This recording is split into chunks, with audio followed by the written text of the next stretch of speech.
আজ পেপারেই দেখছিলাম আমেরিকার একটা স্কুলের ঘটনা।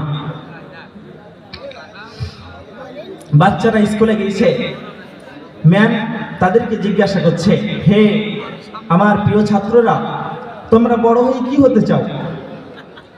তোমরা বড় হয়ে কি হতে চাও? তখন এক এক করে ছাত্র তার ম্যামের অ্যান্সার দিচ্ছে। কেউ বলছে আমি বড় হয়ে পাইলট হতে চাই, আবার কেউ বলছে আমি বড় হয়ে জজ হতে চাই, আবার কোনো বাচ্চা বলছে আমি বড় হয়ে প্রফেসর হতে চাই। একটা বাচ্চাকে জিজ্ঞাসা করার পরে আরেকটা বাচ্চাকে জিজ্ঞাসা করা হলো, তুমি বড় হয়ে কি হতে চাও?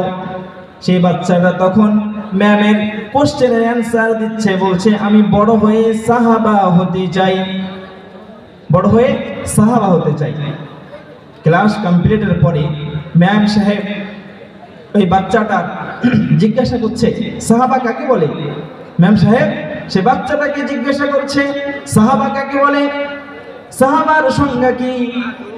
সবাই তো বিভিন্ন রকমের চিন্তা ভাবনা করেছে, কেউ বা পাইলট হতে চলেছে, কেউ বা প্রফেসর, কেউ বা মাস্টার, কেউ বা অন্যান্য কাজের মধ্যে ব্যস্ত হবে। আর তোমাকে আমি জিজ্ঞাসা করলে তুমি বলছো যে আমি সাহাবা হতে চাই, সাহাবার সংজ্ঞা কি তুমি বলো? বাচ্চাটা বলল, ম্যাম সাহাব আমার কাছে আমার আম্মাজির নাম্বার আছে, আমার আম্মাজির সঙ্গে কন্ট্যাক্ট করেন, আম্মাজির সঙ্গে কথা বলেন, আর এই সাহাবার সংজ্ঞা আমার আম্মাজির কাছ থেকে জেনে নেন। ম্যাম সাহেবের দিলের ভিতরে চেতনা জেগে গেছে, হেদায়েতের নূর ঢুকে গেছে। আল্লাহ রাব্বুল আলামিন যাকে হেদায়েত দেবেন কেউ তাকে রক্ষা করতে পারবে না।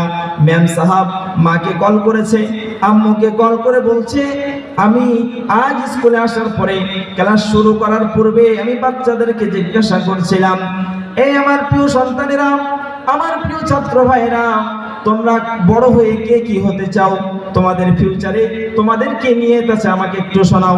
কেউ বা বললো আমি পাইলট হব, কেউ বললো আমি প্রফেসর হব, কেউ বললো আমি জজ হব।